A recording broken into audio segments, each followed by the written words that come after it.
Halo semuanya, perkenalkan nama saya Amara Satya, saya dari kelas 10.1, nomor absen 34. Pada video kali ini, saya akan mengajak kalian untuk membahas soal fisika yang telah saya kerjakan pada pagi tadi.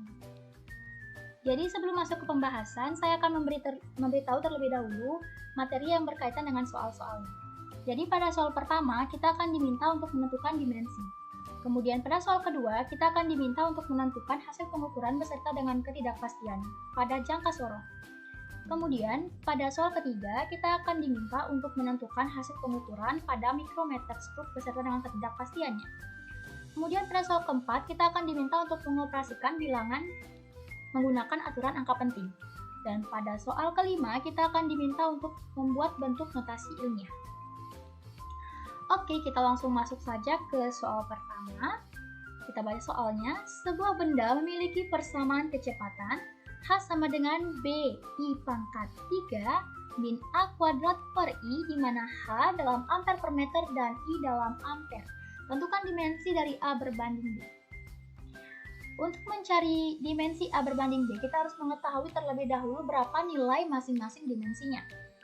Nah, kita sudah tahu kan kalau H atau kecepatan ini sama dengan B I pangkat 3 min A pangkat 2 per I. Jadi untuk mencari masing-masing dimensi, kita harus memecah bersama ini, sehingga untuk mencari dimensi B, saya mencari dimensi B terlebih dahulu, kita dapat menggunakan persamaan H sama dengan B kali I pangkat 3. Kita sudah tahu kalau H ini dalam ampere per meter, tinggal masukkan saja A per M sama dengan B dikali A pangkat 3, karena I-nya dalam ampere. Kemudian kita di sini main pindah ruas selanjutnya. Di sini A pangkat 3-nya merupakan perkalian. Kemudian pindah ke ruas kiri, dia menjadi pembagian. Jadi bentuk selanjutnya adalah A per A pangkat 3 dikali M sama dengan P. Kemudian kita di sini main bentuk pangkat jadinya. A-nya ini kan pangkat 1. Kemudian dia ada per dan di bawahnya ada A pangkat 3. Nah, hasilnya bisa menjadi A pangkat 2 karena A pangkat 1 dikurang A pangkat 3. Pangkatnya saja yang dioperasikan. Karena ini per, maka dia dikurang. Gitu. Jadi, dapatkanlah bentuk menjadi A per A pangkat 2 dikali M sama dengan B. Sehingga, karena ini masih bentuk pecahan, karena di dalam dimensi tidak boleh ada bentuk pecahan, kita harus membuat penyebutnya ini dibawa ke atas, sehingga tandanya berubah menjadi A pangkat min 2 dikali M pangkat min 1 sama dengan B. Kenapa A yang menjadi pembilangnya tidak ikut? Karena A ini nilainya sudah 1. Jadi yang dimasukkan ke dalam rumus dimensi nantinya hanyalah yang penyebutnya ini, yang sudah dibawa ke atas. Kemudian A pangkat min 2 kali M pangkat min 1 sama dengan B ini, kita masukkan saja rumus dimensinya menjadi I pangkat min 2 L pangkat min 1 sama dengan B, yang dimana I dan L-nya sama-sama ditulis menggunakan kurung siku. Setelah mendapatkan dimensi B, kita lanjut mencari dimensi A. Dimensi A dapat kita cari menggunakan persamaan H sama dengan A pangkat 2 per I. H kita ketahui dalam ampere per meter, kita tinggal masukkan saja menjadi A per M sama dengan A pangkat 2 per I. Kita langsung masukkan rumus dimensinya di sini, I per L dibuat dalam kurung siku sama dengan A pangkat 2 per I yang juga dibuat dalam kurung siku. Kemudian di sini bentuknya menjadi I kali I per L. Kenapa jadi I kali I? I yang di sini, yang di bawahnya A pangkat 2 ini, dia awalnya kan pembagian. Karena dia dipindah ke ruas kiri, maka dia tandanya berubah menjadi kali. Sehingga didapatkanlah bentuk I kali I per L sama dengan A kuadrat. Karena ini I-nya 2, kita bisa buat dalam bentuk kuadrat, sehingga didapatkanlah I kuadrat per L sama dengan A kuadrat. Nah, kita tahu bahwa pada dimensi tidak boleh ada pecahan. Kita ubah bentuknya, L-nya bawa ke atas, sehingga didapatkanlah I pangkat 2 L pangkat min 1 sama dengan A pangkat 2. Karena ini masih dalam bentuk pangkat, A-nya kita harus hilangkan dengan cara kita operasikan dengan pangkat-pangkat pada I dan L. Pada I, dia akan menjadi I 2/2. 2/2 hasilnya 1. Pangkat 1 tidak ditulis. Kemudian untuk L-nya akan menjadi pangkat min 1/2. Jadi didapatkanlah dimensi A-nya I pangkat 1, L pangkat min setengah sama dengan A. Setelah kita menemukan masing-masing dimensi, kita dapat langsung memasukkannya untuk didapatkan perbandingan. Jadi A berbanding B sama dengan IL pangkat min setengah per I pangkat min 2 L pangkat min 1. A per B sama dengan I pangkat 3. I pangkat 3 ini didapatkan dari, ini kan I yang di atasnya ini pangkatnya pangkat 1, karena ini per, dia jadinya dikurang. Jadi I pangkat min 1 kita pakai pangkatnya saja, jadinya tadi maksud saya I pangkat 1 kita pakai pangkatnya saja, 1 kurang dalam kurung kurang 2. Jadi kalau min ketemu min kan jadinya plus, jadi didapatkan 1 ditambah 2 sehingga didapatkanlah hasil 3. Kemudian min setengah dengan min 1 juga seperti itu, min setengah ditambah 1 sehingga didapatkanlah setengah. Jadi A per B atau A berbanding B sama dengan I pangkat 3 L pangkat setengah. Jadi A berbanding B sama dengan I pangkat 3 L pangkat setengah yang dibuat pada kurung siku. Jadi kesimpulannya jawaban nomor 1, dimensi A berbanding dimensi B adalah I pangkat 3 L pangkat setengah. Kita lanjutkan kepada soal nomor 2. Tentukan hasil pengukuran lengkap dengan ketidakpastian. Ini merupakan gambar dari jangka sorong. Setelah saya melihat gambar tadi, maka saya sudah menemukan berapa saja nilai dari skala utama, skala non-use-nya. Skala utamanya saya mendapatkan 0,7 cm. Kita lihat kembali 0,7 cm ini. Di depan angka 0-nya. Ini adalah 0,7 cm. Kemudian skala non-use-nya dapatkan 3. Ini skala non-use-nya yang setara, yang sejajar garisnya. Kemudian kita lanjutkan pembahasannya. Skala non-use-nya kita kalikan 0,01 cm didapatkan 0,03. Kemudian kita mendapatkan hasil pengukuran atau nilai X-nya dengan menjumlahkan skala utama ditambah dengan skala non-use, yaitu 0,7 ditambah 0,03 sehingga didapatkan 0,73 cm pada nilai X-nya. Kemudian karena diminta juga nilai ketidakpastian. Nilai ketidakpastian didapatkan dari nilai skala terkecil dibagi 2 atau setengah dikali nilai skala terkecil. Nilai skala terkecil pada jangka sorong ini merupakan 0,002 cm atau kalau misalnya dibawa ke milimeter menjadi 0,02 mm. Karena ini kita pakai cm, jadi 0,02 cm dibagi 2, dapatkanlah nilai ketidakpastiannya 0,01 cm. Sehingga hasil pengukuran akhirnya yaitu kita tulis menggunakan X plus minus delta X, dapatkanlah 0,730 plus minus 0,001 cm. Ini juga dapat ditulis dengan 0,73 plus minus 0,001 cm. Oke, kita lanjutkan saja ke pembahasan nomor 3, yaitu menentukan hasil pengukuran lengkap dengan ketidakpastian pada mikrometer sekrup. Setelah memperhatikan gambar mikrometer sekrupnya, saya telah mendapatkan nilai skala utama, skala non-use-nya. Nilai skala utamanya saya dapatkan 6 mm, kemudian nilai skala non-use-nya saya dapatkan 18. Mari kita perhatikan. Saya dapatkan 6 mm, alasannya ini. Karena ini merupakan yang garis yang mepet dengan yang ini, merupakan skala utamanya. Ini kan 0, 1, 2, 3, 4, 5, 6. Yang di bawahnya ini kan nilai setengahnya.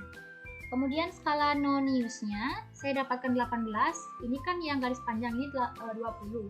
Dua garis di bawahnya tentu adalah 18. Jadi skala utamanya tetap 6 mm, kemudian skala non-use-nya yaitu 18 tadi kita kalikan dengan 0,01 mm, sehingga didapatkanlah 0,18 mm. Sehingga hasil pengukuran atau nilai X-nya kita dapatkan dari skala utama ditambah dengan skala minus, yaitu 6 ditambah 0,18 mm, didapatkanlah 6,18 mm. Kemudian kita cari nilai ketidakpastiannya. Nilai ketidakpastian kita dapatkan dari nilai skala kecil dibagi 2. Nilai skala terkecil pada mikrometer sekrup tadi adalah 0,01 mm. Jadi kita bagi 2 langsung, sehingga didapatkan nilai ketidakpastiannya adalah 0,005 mm. Nilai ketidakpastian ini kita simbolkan dengan delta X. Sehingga akhirnya didapatkanlah hasil pengukuran beserta dengan ketidakpastiannya dituliskan dengan format X plus minus delta X, yaitu 6,180 plus minus 0,005 mm, atau dapat juga dituliskan 6,18 plus minus 0,005 mm. Oke, selanjutnya kita bahas soal nomor 4, yaitu menentukan hasil sesuai angka penting. Oke, kita mulai dari yang A. 40,76 cm dibagi 0,25 cm. Kita harus mencatat terlebih dahulu nih. 40,76 itu memiliki berapa angka penting? Itu memiliki 4 angka penting. 4, 0, 7, dan 6 ini semuanya merupakan angka penting. Kemudian 0,25 angka pentingnya ada 2. Angka pentingnya hanya angka 2 dan 5. 0 di depan koma ini bukanlah angka penting. Jadi, kita dapat simpulkan bahwa hasil pembagian ini nanti hanya bisa memiliki 2 angka penting.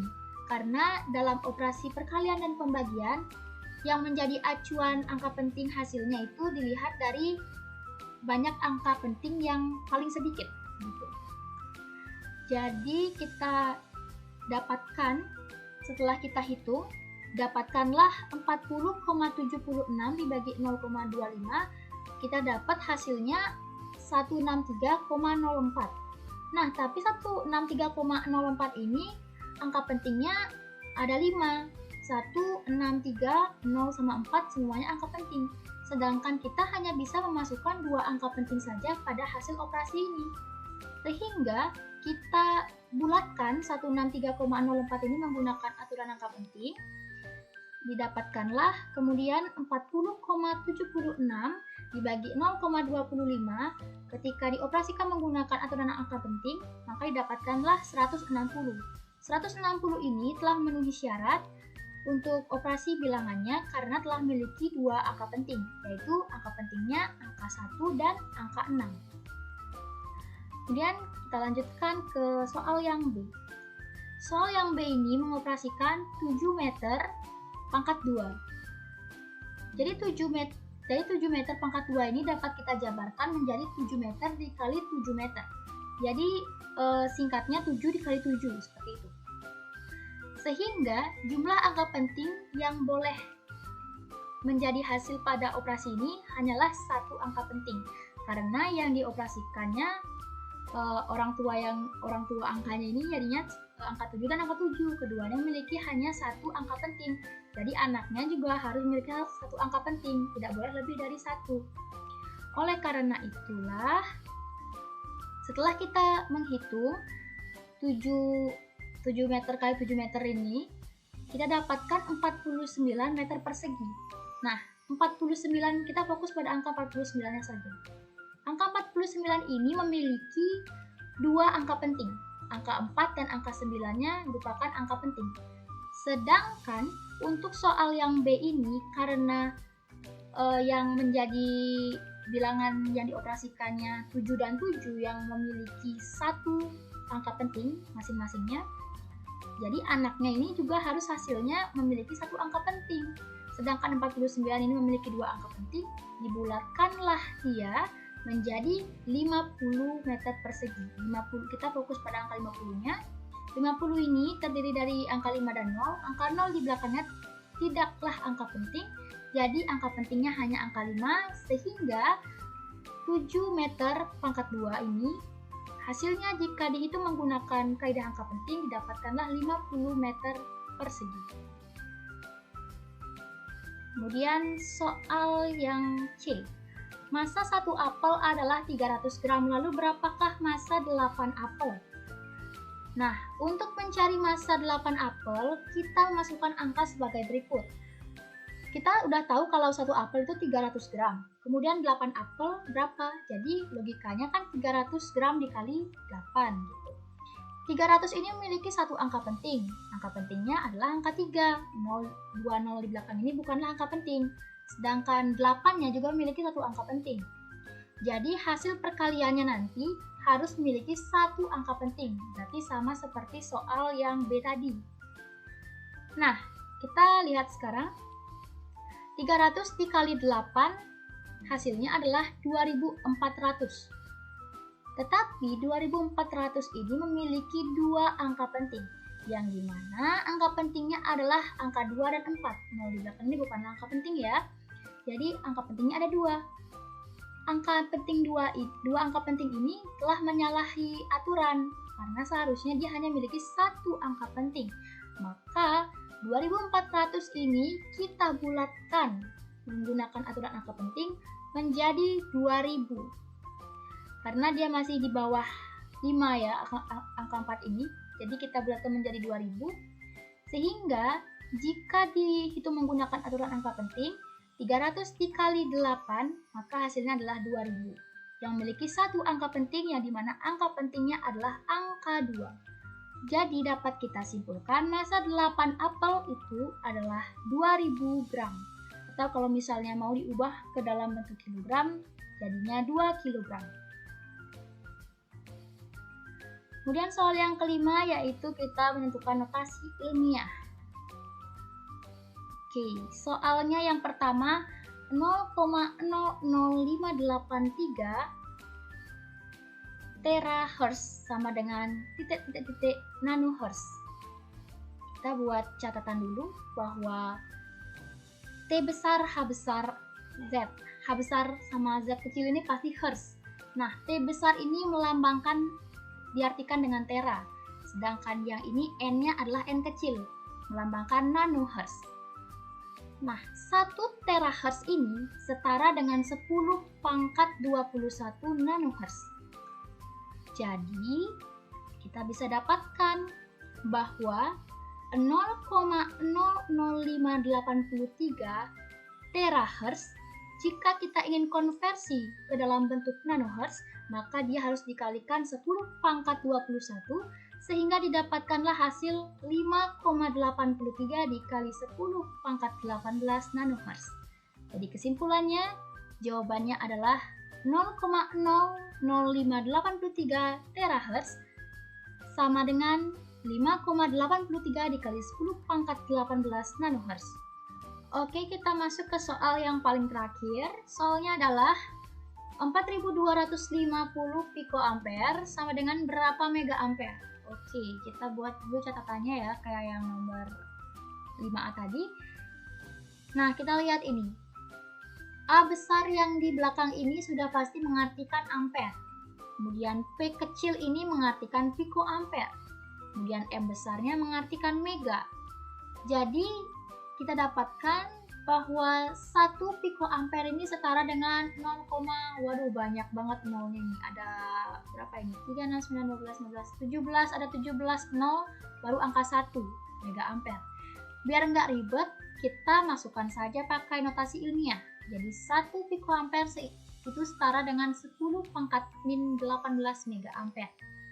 Jadi untuk mengubah dari pikoampere ini menjadi mega ampere, kita harus mengalihkannya dengan 10 pangkat min 18.